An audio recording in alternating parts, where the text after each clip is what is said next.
Hi, let's talk about common errors in omission. So this is chapter 10 commercial real estate, and we have here some of the common errors in omission that can happen while the registrant tries to seek out and work on a commercial property. So so the first common errors in omission that we're going to talk about is inaccurate or incomplete information. So a significant source of errors and omissions claim involve inaccurate or incomplete information. Commonly, litigations can occur when a buyer discovers material defects after closing. So, as we all know, that one of the key areas is the material latent defect, right? So, and again, from a residential standpoint, as a seller, you are supposed to disclose any material latent defect, and essentially, if those are not disclosed, then it can rise to a litigation post sales or post closing. So registrants involved with commercial properties must also ensure that the facts gathered are accurate and complete in accordance with the REBA 2002 ethical requirements of consentiorious and competent service. So the again the REBA code says that the registrant should provide consentiorious service to the registrant's client and customers and should demonstrate reasonable knowledge, skill, judgment, and competence in providing those services. And material fact is also described in REBA. A broker is a person who has a client in respect of the acquisition or disposition of a particular interest in the real estate shall take reasonable steps to make sure that the material facts relating to the acquisition of or the disposition and at the earliest practical opportunity shall disclose the material fact to the client. A broker is a person who has had a customer in respect of the acquisition or disposition of a particular interest in real estate shall at the earliest practicable opportunity disclose to the customer the material fact relating to the acquisition or disposition that are known to or ought to be known by the broker or the salesperson. So, regarding the material fact, when Robert does not really define what a material fact is, but but the fact that that would be of significant importance or sufficient importance so as to affect the person's decision to acquire a specific property or the price paid based on that knowledge. Material fact are differentiated from unimportant or trivial details. Material fact would not really include like roof leakage, major problems with mechanical systems, environmental hazards, and incorrect building measurements. Also, the seller must disclose material latent defect that's especially important in the case of real estate transaction in general. Those physical deficiencies or defects that are not readily observable through reasonable vigilance by the person inspecting the property. Material defects include deficiencies that render the property dangerous or potentially dangerous, unfit for habitation, unfit for the buyer's purpose, or in the violation of the local authorities and the municipal requirements. So, regarding the errors and omission risk, legislation needlessly increase the risk of misrepresentation by furnishing inaccurate and incomplete information through haste, inattention, lack of follow through. From a seller client perspective, many problems arise at the point of listing due to not taking adequate time to fully investigate commercial property, failing to fully discuss with the seller his legal obligation to disclose material latent defects, making assumptions rather than asking questions, failing to appropriately clarify and resolve issues that arise in discussion with the seller, not verifying the fact about the property, relying on seller's statement made without checking corroborating source documents, and failing to draft for a more condition that would adequately protect the buyer by allowing sufficient time to fully investigate the property. From the buyer's client perspective, the registrant can invite difficulties by failing to explain to the buyer the absolute necessity of carefully inspecting prospective properties, not encouraging the buyers to enlist professional inspectors like engineering, structural, electrical, appraisal, mechanical, or environmental reports, and are not providing appropriate conditions regarding due diligence or specific matters that will be investigated. Resistance. So, just looking at the top 10 commercial sources of loss, non-disclosure and miscommunication account for to 12%, and incomplete sale account to 11%, and 9% is by the deposit dispute. Minimizing risk, prudent registrant increasingly use some type of seller disclosure when listing properties, notwithstanding the merits of these Form 4 guidelines that assist in properly assessing material fact about the commercial properties.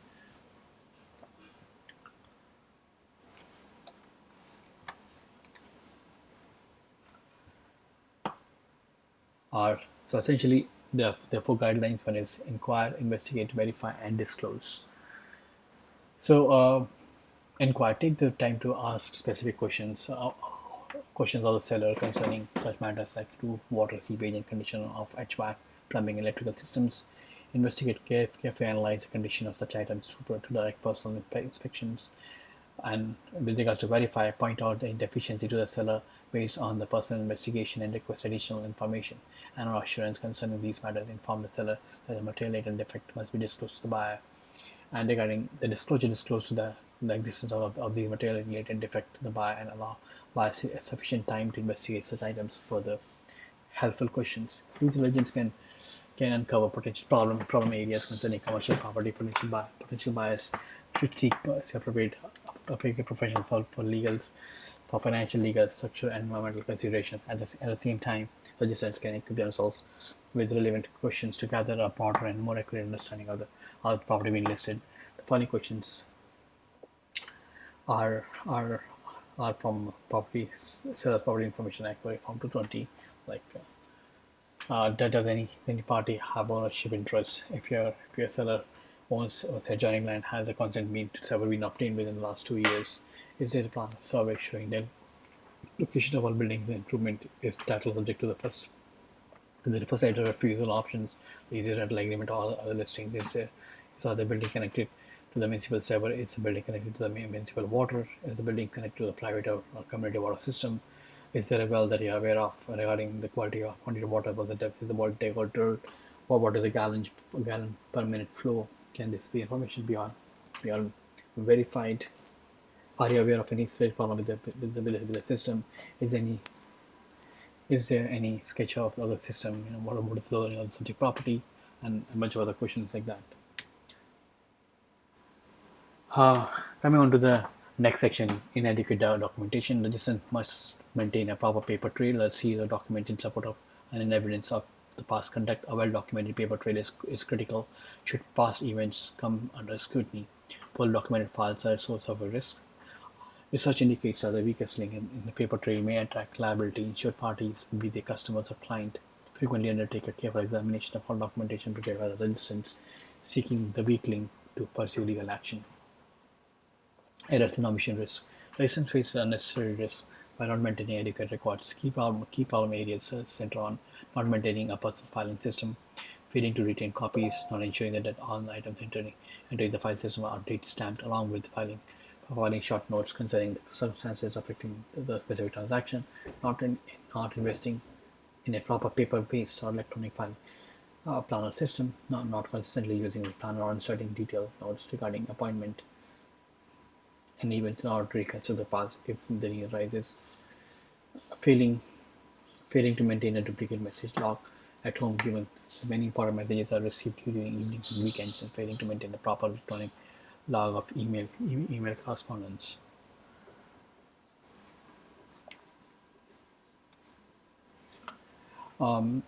With regards to the commercial space document, paperwork tend to extend beyond personal record representation and customer service agreement and commercial agreement of purchase and sale. License should also be conversant about other documents, and also that they are and two highlighted here. One is for confidentiality agreements and pro forma statements. So confidentiality statement agreement is used when one party is entrusted with secret or private matter by other. In real estate negotiations, commercial brokerage and their employed brokers, a person may use confidentiality agreement when listing or selling property. For example, a listing persons may have to inspect books of accounts or other documentation relating to the commercial enterprise as a part of the representation duties. The prospective buyer, in turn, may be required to sign a similar document, which, when conducting the due diligence. Conversely, the company consider relocation may provide a brokerage and its applied broker representative with confidentiality, property information, and trade secret and trust and confidence. Wording the confidentiality agreements vary considerably, and most are drafted to address specific purpose. So to recap, a confidentiality agreement is used when one party is entrusted with secret or private matters by another in real estate negotiations. Commercial brokerage and the employed broker associate person may use confidentiality agreement A listing or selling property, for example, a listing salesperson may have to inspect the books of accounts and other documents relating to the commercial enterprise as part of the representation duties. The prospective buyer, in turn, may be required to sign a similar documents when conducting due diligence. Conversely, a company considering relocation may provide a brokerage and its employees by a representative to take away the confidential property information or trade secret, trust, and confidence. Wordings of the confidentiality agreement vary considerably, as most are drafted to address specific purpose. So, confidentiality agreement structure has lists all the parties and the purpose and the provisions. The parties are the agreement set out are the parties to the agreement that the corporation and the commercial brokerage, including applicable salesperson. And the purpose is essentially the reason that the confidential information is provided, like for example, to search and negotiate for a site for industrial facility. And the provisions like hold all information confidential and to use such information solely for the intended purpose, return all documentation, and the conclusion of the negotiation make no copies, return any information whatsoever, not disclose information to any other parties. In the event of a breach, confidentiality agreement commonly includes a provision of whether an injured party may seek relief through legal proceedings. Most agreements state that any information known to by the commercial brokerage or its employee brokers and salesperson before the agreement are generally known within the marketplace do not fall within the scope of such agreements. Proforma statement. Proforma is literally from the Latin word according to the forms. As a performance statement, it generally refers to a financial statement showing the projected cost and income of an existing or a new project. The performance statement is usually created in anticipation of a business transaction and resulting financial impact. The performance statement is essentially created for in anticipation of a business transaction and its resulting financial impact. For commercial real estate purpose, the term may be taken to a slightly different meaning. The performance statement prepared by the commercial broker usually concentrates solely on the cash flow. The performance statement can be built using a simplified summary of the projected income and expenses leading to the cash flow, either before taxes and after taxes, for a specific period of time. More comprehensive performance statement includes a detailed financial forecast involving a rigorous analysis of development costs, incoming excess projections, financial estimates, and return on investments. So essentially, it doesn't rely on the cash flow model for income property analysis. This cash flow model provides a reliable framework to analyze property based on the operations, cash flow, and sale proceed cash flow within a defined investment holding period.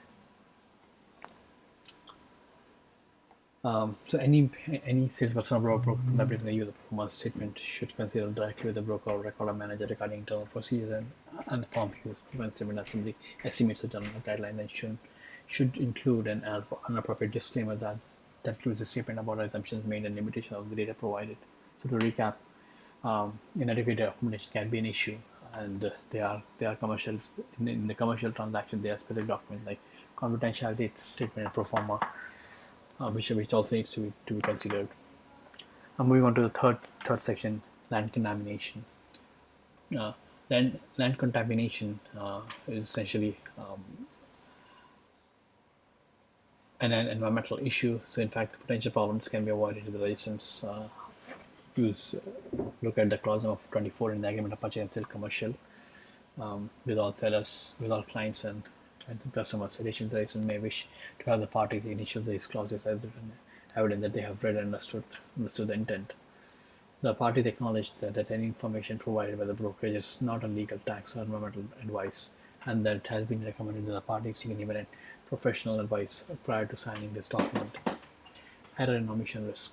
Environmental issues are and will remain a serious consideration in most commercial transactions.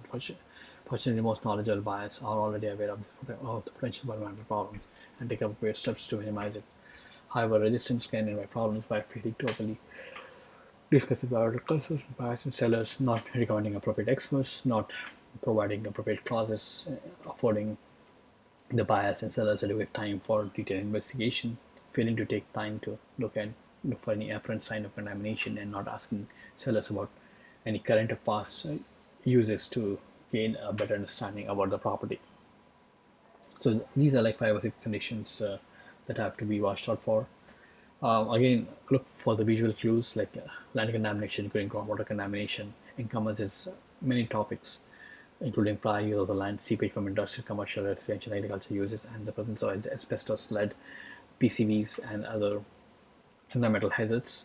Commercial real estate transactions are under increased scrutiny given the financial consequences of hazardous substances, including associated liability and cleanup costs. To compound matters, damage can extend well beyond the site to adjacent properties. In fact, some environmental problems start off site and through seepage into the property, and the subject land resistance need not be an expert to exercise property diligence inspecting property for visual clues that might forewarn the problems and prompt the involvement of the expert.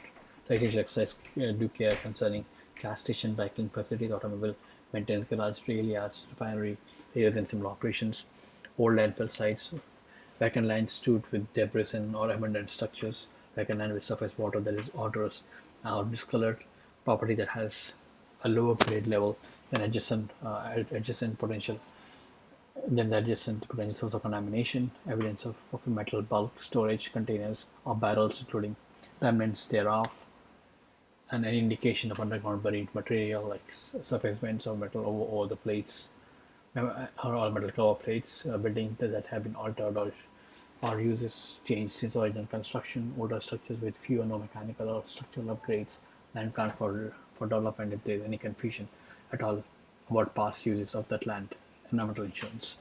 Immediately, interestingly, an expanding area for insurance coverage involves third-party liability, cleanup and remediation costs, interrupting business operations, and legal expenses. Coverages and exemptions can be complex, particularly for site-specific pollution liability coverage. Appropriate legal advice is required. Environmental insurance is providing attractive to various stakeholders involved in the commercial real estate. For example, a lender taking control and possession of a mortgage property under default can incur can incur liabilities under provincial environmental legislation for pollution of the mortgage line. Environmental insurance can provide liability coverage for such eventualities. For the owners, developers, and managers can face liability issues and unexpected costs due to unknown contamination discovered after buying property. Contamination from entering the land from neighboring properties and changes in the statutory requirements, document clauses. So there are a bunch of clauses that can be put in. So one of the one of the scenarios could be the buyer requires condition for environmental matters. That the buyer is submitting an offer on an existing industrial site. He wants to assure that the property complies with the current legislation and that no hazardous substances are on the property. Like and so in that case, the clause will look like the conditions is condition. This offer is conditional upon the buyers determining the buyer's own expense that all environmental laws regulations have been complied with. No hazardous conditions or substances exist on the land. No limitation or restrictions affecting the continued use of property exists, other than those specifically provided for herein. No pending litigation requesting environmental matters. No outstanding Ministry of Environment orders, investigation charges, or prosecutions respecting environmental matters exist. That there is no prior use as a waste disposal site, and unappropriate licenses are enforced. The seller agrees to provide to the buyers one request all documents and records and reports relating to the environmental matters in possession by the seller. Seller further authorizes to release the buyer and the buyer representative to solicit any and all the information that may be on record in the ministry office with respect to the said property, unless the buyer gives notice in writing delivered to the seller personally or in accordance with other provisions of the delivery notice and the agreement of purchase and sale or any schedule there to not later than 6 p.m. of this day that the preceding conditions have fulfilled. The offer shall become null and void, and the deposit shall be returned to the buyer in full without introduction. This condition is included for the benefit of the buyer and may be waived at the buyer's sole option by notice in writing to the seller within the time period stated therein. Commercial, commercial. So just to recap, the land within the land contamination, there's air emission risk, and there's also need for a bunch of visual clues like contamination, due care concerning gas stations, cycling facilities, and also the need for environmental insurance, and also we have to make sure that there are appropriate conditions while drafting agreement of purchase and sale commercial. Let's move on to the next topic: tech complexities or harmonized sales tax. Harmonized sale tax procedures for the real estate properties are complex, while registrants should direct all inquiries to expert. A general understanding is required. Now, in case of errors in omission risk, registrants often increase their risk of potential HSC problems because they lack basic understanding as to how the tax applies to the commercial property and assuming that a specific property is exempt from HST without determining its precise status, like taxable or exempt status, not fully understanding the HST collection and remittance process as it applies to the commercial property sales and not dealing correctly with the mixed-use property that have both residential and commercial uses. So let's look at the taxable or the exempt status. The, the legislation provides states as HST applies to all supplies of real estate, sale, transfer, exchange, and rentals, unless a specific exemption is provided. Most commercial property sales and commercial leases are taxable. So to recap, the most commercial property sales and property leases are taxable, including the sale of a municipal, provincial, including the sale of a municipal, provincial, or federal real property. Notable exceptions for registrants involved with commercial transactions concern the sale of property by charities, non-profit organizations, hospitals and education institutions, and personal use farmland in which the related individual buys the farmland and continues that use. Of course, most residential sales will resell housing unless substantially renovated or previously used for another purpose, and the residential rentals are exempt. License should exercise extreme caution, uh, given the unique circumstances. So, just to recap, most of the commercial property sales and leases are taxable, and um, and the and the notable exceptions include the commercial transactions concerning the property by charities, non-profit organizations, hospitals, and education institutions, and personally farmlands in which the related individual buys the farms and continues that use. So, charities, non-profit organizations, hospitals, and education institutions.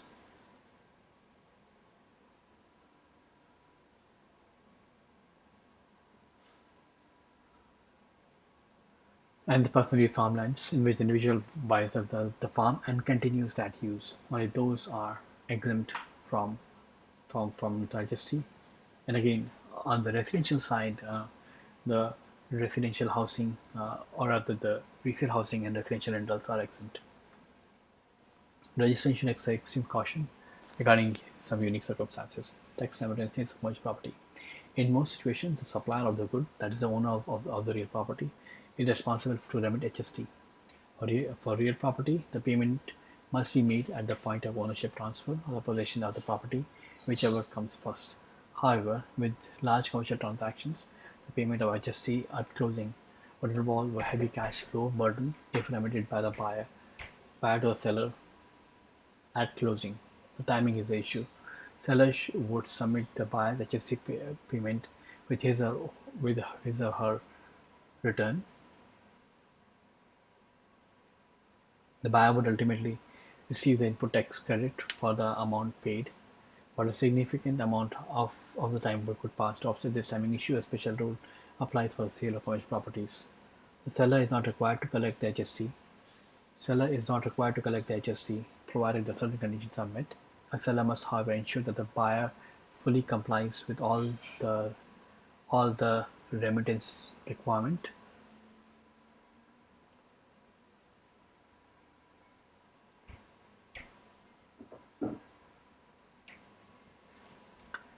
So, so essentially, the seller must ensure that the buyer complies with all the remittance requirement, failing which the owner falls back on the seller. A warranty from the buyer is necessary within the agreement of purchase and sale, as well as further documentation including indemnification provision to adequately protect the seller. The wordings of Clause 7 HST agreement of purchase and sale specifically mention that. So the clause 7 in the agreement purchase and sale commercial says that the sale of the property or real property is subjected to the HST, that such tax shall be in addition to the purchase price. The seller will not collect HST if the buyer provides to the seller a warranty that the buyer is registered under the Excise Tax Act, together with a copy of the buyer's Excise Tax Act registration, a warranty that the buyer shall self-assess and remit the HST payable and file the prescribed form and shall indemnify the seller in respect of the HST payable. The foregoing warranty shall not merge and shall survive the collection, completion of transaction. If the sale of the property is not subject to HST, seller agrees to certify on or before the closing that the transaction is not subject to HST. Any HST on chattel applicable is not included in the purchase price. If the parties cannot meet the requirements of this special rule, the seller must collect and remit the HST. Non-resident sellers of a real estate property also warrant special mention regarding the collection and remittance of HST. Buyer should remit. Now, in the case of a non-resident seller, the buyer should remit the applicable amount. The buyer should remit the applicable amount. A non-resident who acquires a property must pay the HST. However, the buyers can register under the Act and receive input tax credit.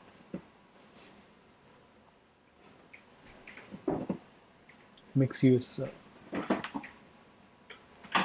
commercial and residential property. Generally, a property that contains both residential, exempt and commercial taxable uses are viewed as distinct from the HST purposes. In other words, no HST is payable, nor input credit is available for exempted use, but taxes do apply along with the input tax credit for the taxable portion. If the use ratio changes, then the change of use rules must be applied, which go beyond the scope of this text.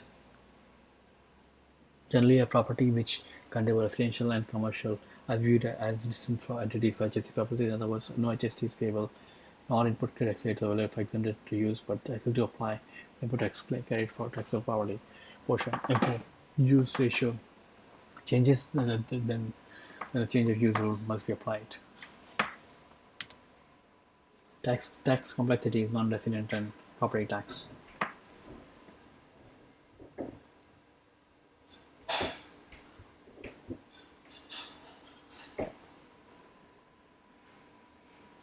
Registered encounter unique tax complexity. Registered encounter unique tax complexities that can impact commercial real estate transaction. Restrictions on non-resident sellers. Registrants should be aware that the transaction involving non-resident owners can pose a challenge. Restrictions impact the acquisition and disposition of land by the individuals or other entities defined as non-resident pursuant to the provincial and federal statute. Section 16 of the Income Tax Act set provisions for the collection of capital gain payable by non-resident sellers. The Act establishes the procedures requiring non-resident seller to remit in advance of the disposition a calculated portion to obtain the certificate from the Ministry of National Revenue. Ordinarily, such funds can be remitted by the buyer on the seller's behalf within 10 days following the sales completion.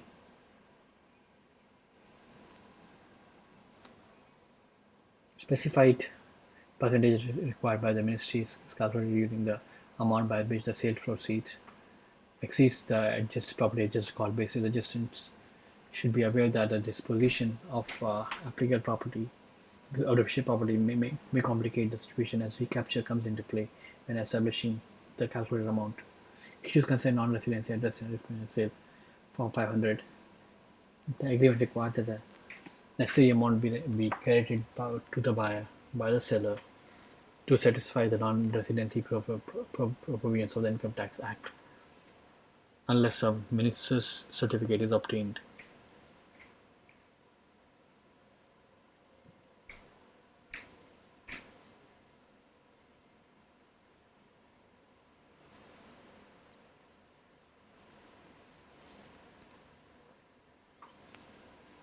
So the clause number 17 residency states that the seller represents the warrant that the seller is not on the completion will not be non-resident under the non-residency provisions of the Income Tax Act, which representation and warrants shall survive and not merge upon the completion of this transaction, and the seller shall deliver to the buyer a statutory declaration.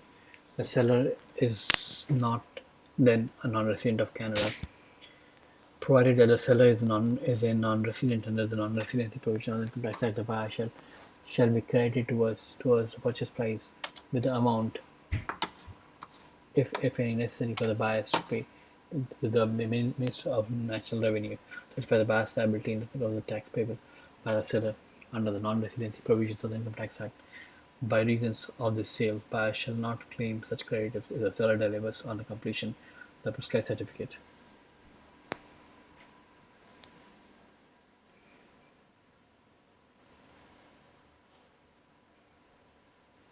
Registrants should be aware that various special rules apply which complicate the calculation. Industry property transaction with the land only was purchased by a non-resident and the structure was subsequently built. Expert opinion is required. A continuing problem when listing properties involves the registrant not updating the current taxes on the property and simply including interim rather than final taxes on the listing data sheet. Registrants can also encounter complex property situations that have potential for confusion or potential problems. So essentially, owners of residential farms or managed forest and conservation properties must file the request for consideration with the Municipal Property Assessment Corporation. If the owner disagrees with the decision, then the appeal can be made to the Assessment Review Board. Owners of other property can either file a request for consideration or appeal directly to the board. Assessment appeal should be differentiated from the tax appeal. Municipal Act establishes procedures for municipal tax calculations. Consequently, the appeal regarding how taxes are calculated for a specific property must be made pursuant to the Act. Special assessment. A special assessment is a financial levy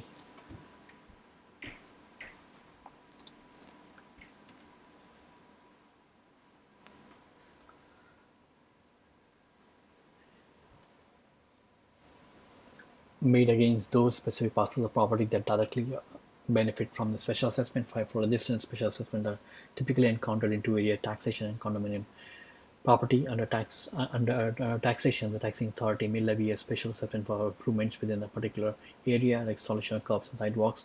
Individual property owners benefiting from this increased utility are levied a special assessment over and above the usual property tax to pay for the expenditure.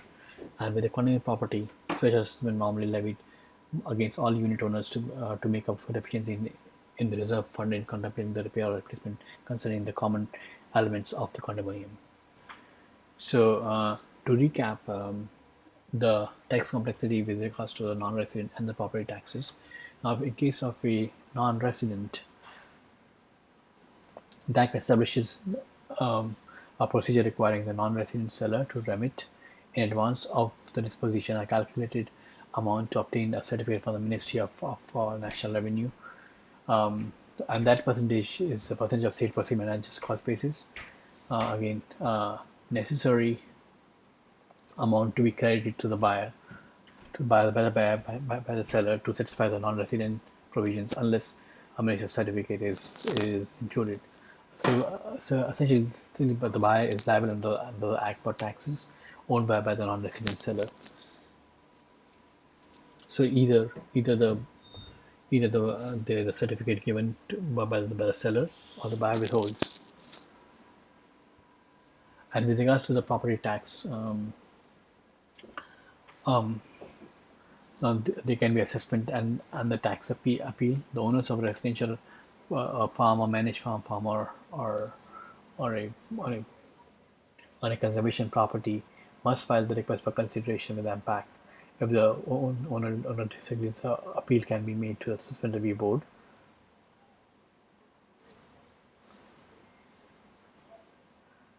With regards to tax appeal, can seek the rebate on the taxes. Special assessment.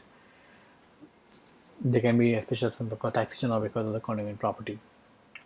Let's move on to the next problem of title issues.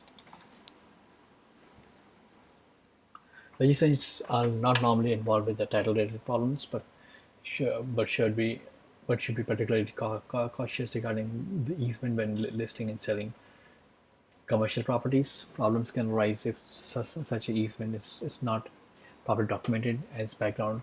An easement may involve road access, power lines, utility corridor, pathways, or other right of ways.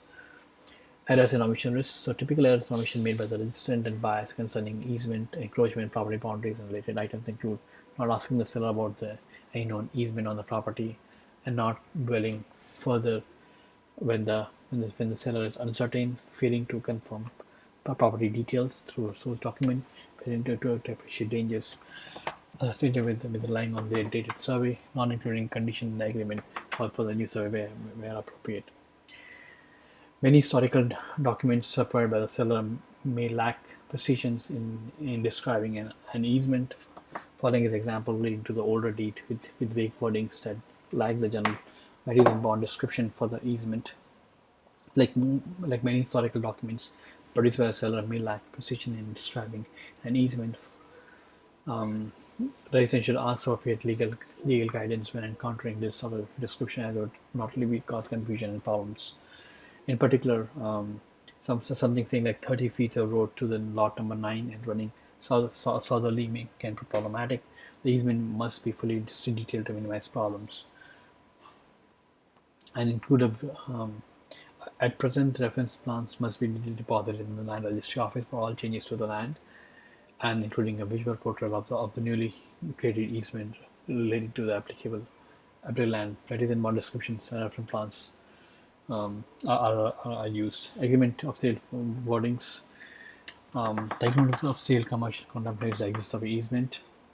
So the wordings will say that provided that the title to the property is good and free from all registered restrictions, charges, liens, and encumbrances, except as otherwise specifically provided in the agreement, and see when except for any registered restrictions, covenants that run with the land, provided that such are complied with any registered municipal agreements or a registered easement with publicly regulated utilities, provided such having complied with all security has been posted to ensure compliance and completion, and or as evidenced by letter in the from the municipality or regulated utility, any minor easement for the supply of domestic utility or telephone services to the property or adjacent properties, or any easement for drainage, storm or sanitary sewer, public utility lines, telephone lines, cable and television lines, or services which do not materially affect the use of the property, if within the specified times for any valid objection to the title to or outstanding work order, deficient notice, or to the fact that the authority may not be lawfully continued, that the principal building may not be insured against the risk of fire, is paid in writing to the seller, and which seller is unable to, unwilling to remove, remedy, or satisfy or obtain insurance, save or accept against the risk of fire in favor of the buyer or any mortgagee with reference with all related costs at the expense of the other seller, and which buyer will not waive, the agreement notwithstanding shall be will be null and void. Easement agreement resistance will also encounter easement agreements. The owner granting an easement agreement will receive some form of compensation, sometimes even nominal amount like $1, to constitute a legal contract. The description setting out the easement or right of way is of someone over the land owned by another. It's usually registered on the title and inserted in appropriate reference in box 7. Detailed description can be obtained by the way of schedule.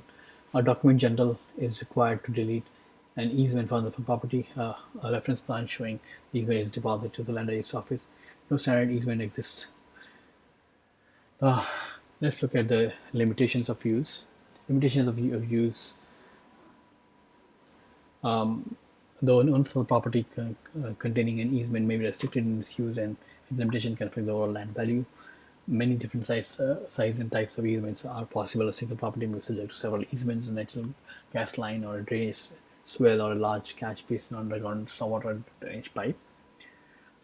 So, and let's look at the drafting clauses. The seller agrees to provide at the expense of the seller a survey of the property completed by the Ontario Land Surveyor, showing the current location of all building structures, addition, fences, improvement, easements, right of way, or encroachment affecting the property. The seller also agrees to supply all building plans, mechanical drawings, all other plans, all warranties, and service manuals, if available, applicable to any equipment or chattel included in the purchase price. The offer is conditional upon the buyer obtaining agreement to create an easement with this personnel for the purpose, and located more particularly described as this location, unless the buyer gives notice in writing to a person on account of any other provisions of the notice. There's any chance of this offer becomes null and void, and deposit shall be returned to the buyer in full without deduction. Conditions included for the benefit of the buyer, and may be waived by the buyer, and sole option notice writing to the seller as a formation within the time period stated herein. Let's look at the zoning side of it. So some of the areas regarding zoning are rezoning variances and non-conforming properties. Zoning issues can pose problems if not addressed in a affirmation forthright manner. Buyers contemplating a property may not be fully aware of the permitted commercial uses. Challenges can arise seeking rezoning or minor variance, complications involving a legal non-conforming use when purchasing property. The best starting point regarding use and variance is the clause number 8 and 9. Confusion so regarding the errors and omission risk, confusion with zoning bylaws often comes with the registered lack of awareness, particularly with regards to permitted what is permitted and what and how it can be changed. uh, the lack of awareness may include failing to properly investigate permitted use and underestimating the time and complexity involved with rezoning and minor variances, and not fully understanding zoning and legal issues involving non-conformance. Rezoning and minor variances. As background, rezoning is necessary if the buyer wants a different use than set out in the zoning bylaw. An application by bylaw amendment is required. The municipality will consider application the proposed use is consistent with the official plan. The process involves a public meeting and municipal consultation when appropriate department agencies. The municipality will decide to approve change or reject the application. The time required for the decision can vary, but particularly 4 to 6 months is the usual. If the buyer is seeking a change that doesn't align precisely with the bylaw but generally adheres to its intent, then a minor variance is needed. Application for minor variance are heard by the Committee of Adjustments. The committee operates based on the parameters set in the Planning Act. Variance can involve either the enlargement or extension of the structure or the use of the land, provided that such use is similar to the use approved under the existing bylaw. Legal non-conforming registrants should exercise caution regarding legal non-conforming structures and uses. Legal non-conforming properties are generally are the ones that has lawfully a non-conforming structure is the one that has lawfully existed prior to the effective date of the zoning bylaw and does not comply with another applicable regulation. Generally, a non-conforming structure may be enlarged, extended, provided a structural change conform with the regulations of the zoning applicable during district. For the enlargement or extension cannot create a new conformity or increase the degree of non-conformity. Typically, repairs and accidental alterations may be made to non-conforming structure. The right to maintain a non-conforming structure typically terminates when the structure is substantially damaged, deteriorated, or abandoned. Zoning provisions generally permit minor alteration, restoration of the building to safe condition, and reconstruction of the damaged existing building in the case of a lawful non-conforming structure. How the owner should be consulted. Non-conforming use. A non-conforming use involves a use that does not comply with or not conform with the present zoning status of the for this location, as well as the use of a land prohibited by the terms of the current approved zoning bylaw. The circumstances frequently occur as a result of a change in the zoning. Existing uses are normally allowed to continue to regardless of the zoning changes. Registrants frequently encounter the term legal non-conforming use that identifies a use, although non-conforming, which was in existence before the passage of the bylaw, and therefore is permitted to continue. Legal non-conforming use cannot be changed without appropriate municipal approval. Three additional issues should be carefully considered: continuous use, demolition and renovation, and expansion and use.